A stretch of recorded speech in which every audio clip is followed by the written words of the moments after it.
안녕하세요. 현실 변호사 홍변입니다. 요새 코로나 바이러스가 너무 기승인데 정말 저도 걱정이 많습니다. 아무쪼록 이 영상을 보시는 모든 분들 바이러스 조심하시고 건강 조심하셨으면 좋겠습니다. 오늘 드릴 말씀은 소송을 준비하시는 많은 분들이 걱정하시고 좀 궁금해하실 만한 것 중에 하나인데요. 내가 소송을 이제 제기하려고 하는데 피고의 주소나 인적사항이 없을 때 그럼에도 불구하고 소송을 진행할 수 있는지, 다시 말하면 재판을 통해서 피고의 주소나 주민등록번호나 이런 것들을 알아낼 수 있는 방법, 그것에 대해서 말씀을 드리도록 하겠습니다. 꽤 많은 분들이 민사소송을 하실 때 이제 걱정을 하십니다. 피고에 대해서 아무것도 모르는데, 이름밖에 모르는데, 또는 뭐 주민등록번호밖에 모르는데, 아니 그런 경우는 없나? 전화번호만 아는데, 혹은 뭐 차량 번호만 아는데, 이런데 민사소송을 제기할 수 있느냐, 이런 것들에서 좀 궁금해 하시는 분들이 많습니다. 저도 사실은 이제 변호사를 하기 전에는 알지 못했던 부분입니다. 대답은 사실 간단합니다. 이런 거 하시면 됩니다 라고 간단한데, 그 전에 질문을 하나 드리고 싶어요. 민사소송은 어떤 때 이 절차가 진행이 될 수 있을까요? 질문이 무슨 말인지 좀 어려우신가요? 어떠한 상황일 때 재판이 실제적으로 진행이 될 수 있느냐 하는 것입니다. 답을 말씀드리면, 피고가 어떻게든 소장을 송달받으면 이게 진행이 됩니다. 송달이 되는 거, 그러니까 이게 송달이 도달만 되면 피고한테, 그러면 그 다음 절차로 나아갈 수가 있는 겁니다. 어쨌든 피고가 받았으니까. 결국에는 절차 진행을 위해서는 송달을 어떻게 시킬 수 있느냐, 이게 중요한 겁니다. 첫 번째로는 피고의 주소지를 알면 거기로 이제 우편을 보내가지고, 법원에서 제가 소장을 법원에 제출하면 법원에서 보고 피고한테 우편을 보내잖아요. 그게 이제 피고가 받기만 하면, 그러면 이제 절차가 진행되는 겁니다. 한 번이라도 받기만 하면 되는 거예요. 이제 받으면 되는 건데, 그래서 이제 주소를 모른다고, 주소를 몰라서 어디다 보낼지 모른다고, 이제 그게 걱정 아니겠습니까? 피고의 지금 사는 주소를 알지 않아도 됩니다. 우리가 알아야 될 주소는 피고의 주민등록 초본상의 마지막 주소만 알면 되는 거예요. 그 이유는 무엇이냐면, 예를 들어서 피고의 주민등록 초본상의 마지막 주소로 송달을 보냈는데 거기서 만약에 이 사람이 안 받으면, 그때부터는 우리가 공시송달을 신청할 수가 있고 법원에서도 공시송달 직권을 낼 수가 있습니다. 명령을. 공시송달이라는 거는 법원 사무관 등이 보낼 서류를 보관하면서 그걸 법원 게시판에다가 이렇게 올려가지고 이걸로 송달 받은 걸로 치는 겁니다. 공시송달이 허가가 되거나 공시송달 명령이 나오면, 그러면 그냥 법원 게시판에 띡 쓰고 송달이 된 걸로 치는 거예요. 물론 이 공시송달, 우리나라 국민 중에 이 법원 게시판에, 공시송달 게시판에 들어가서 확인하는 사람은 없기 때문에 거의 모른다고 봐야지.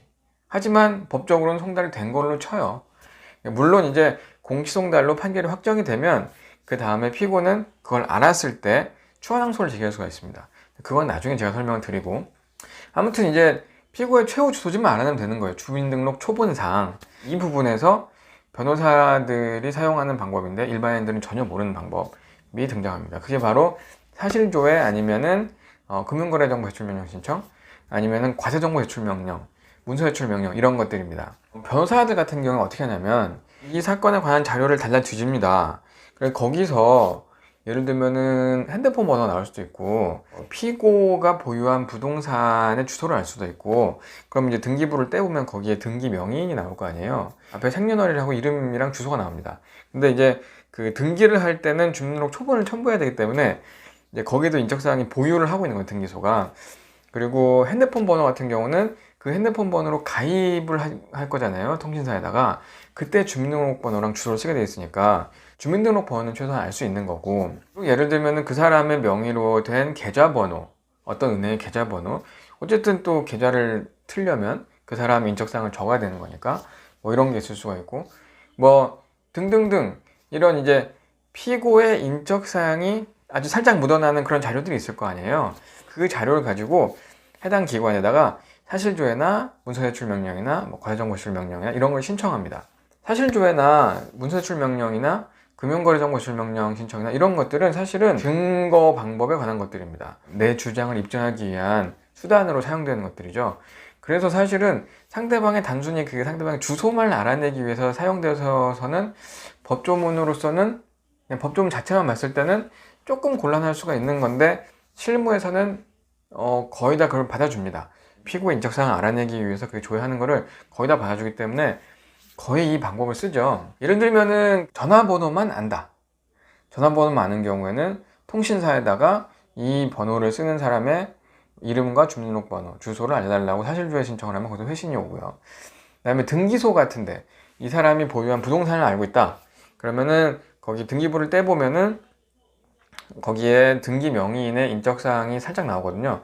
그러면 이제 그 등기소에다가, 관할 등기소에다가 그 사람의 주민등록번호와 그 주소를 모두 알려달라고 사실조회 신청을 할 수가 있습니다. 그러면 거기서 회신이 와요. 안 그러면은 국세청 같은 데다가 과세정보 제출 명령 같은 거 신청할 수도 있는 거고, 은행 같은 데다가는 이제 계좌번호를 안다 그러면 금융거래정보 제출 명령 신청할 수 있는 거고, 그런 방식으로 주소를 알아낼 수가 있습니다. 예를 들면은 등기소, 그냥 등기소라고 할게요. 등기소가 보통 이제 등기할 때 내는 서류가 계약서랑 거기에 이제 인감증명서 첨부하고, 물론 계약서에는 인감증명 찍혀 있겠죠. 그리고 그다음에 초본을 내거든요. 근데 이제 그 부동산을 산 게 예를 들면 15년 전이다. 부동산을 피고가 산 다음에 그 다음 주소가 변동될 가능성이 매우 높은 거잖아요. 그렇다면은 그 사람의 초본상 최후 주소지는 알 수가 없는 거잖아요. 15년 전 주소가 올 거니까 등기소에다가 조회를 해가지고 이름이랑 주민등록번호를 받았단 말이에요. 그러면은 당사자 표시 정정 신청을 합니다. 그 전에는 소장에 이름만 적혀 있고 주민등록번호를 기재를 안 했거나, 아니면 이름도 성명 불상으로 기재를 해놨을 거 아니에요. 모르니까. 근데 이름이랑 주민등록번호가 왔어. 그러면은 당사자 표시 정정 신청이라는 걸 합니다. 그러면은 이제 당사자 표시를 다음과 같이 정정합니다 해가지고 이름, 주민등록번호 이렇게 써요. 근데요, 그러면은 이름하고 주민등록번호를 알면 이름이랑 주민등록번호를 기재해서 법원에서 보통은 주소 보정 명령을 내립니다. 그 보정 명령을 가지고 주민센터에 가면 초본을 띄워줍니다. 그 사람의 주민등록 초본을 쭉 띄워줘요. 그거를 받아보면은 이제 최후 주소를 알 수가 있는 거죠. 만약에 보정 명령이 내려오지 않는다면 보정 명령 신청이라는 걸 할 수가 있습니다. 경영화된 이런 문서는 아니지만 홍길동 주민등록번호 몇 번에 대한 보정 명령을 내려주실 것을 신청합니다 라고 신청을 하면 법원에서 나옵니다. 그럼 그걸 가지고 주민센터에 가면은 촉본을 쭉 떼볼 수가 있는 거죠. 전자소송을 하시는 분들은 행정안전부인가 그 체크하는 박스가 있습니다. 그것만 체크하면은 주소 변동이 쭈르륵 자동으로 첨부돼서 주소 보정이 됩니다. 이런 경우에도 보정 명령을 받아서 초본을 떼볼 수가 있는데, 이름하고 이 주소를 아는데 이 주소가 그 사람의 초본상 주소 중에 하나일 때 이걸 가지고 보정명령을 받으면 그때도 주민센터에서 보정명령을 가져가면은 초본을 내어줍니다. 근데 이거는 약간 그 운이 필요한 거예요. 왜냐면 이 주소가 초본상의 주소인지 아닌지를 모르니까, 나도 모르니까, 법원도 모르니까 그거는 가서 시도해보고 안 나오면 할 수 없는 그런 상태인 거죠. 좀 불확실하죠. 보정명령에 이름이랑 생년월일만 써있으면 또 그게 초본이 발급이 안 됩니다. 될 것 같은데 안 되더라고요.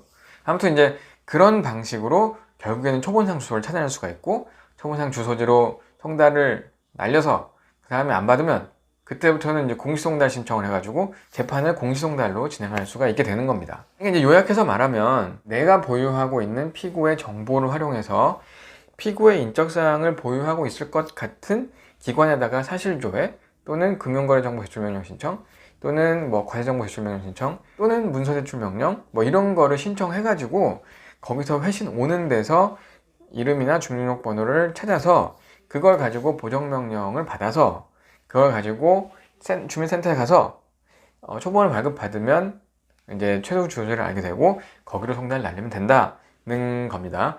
이것만 바로 말씀드릴 수도 있었지만, 그것만 알기보다 이제 이런 거 저런 거 많이 알면 소송을 혼자 진행하시는 경우에 이런저런 돌발 상황에 좀 대처가 가능하실 테니까 알아둬서 나쁠 건 없지 않습니까?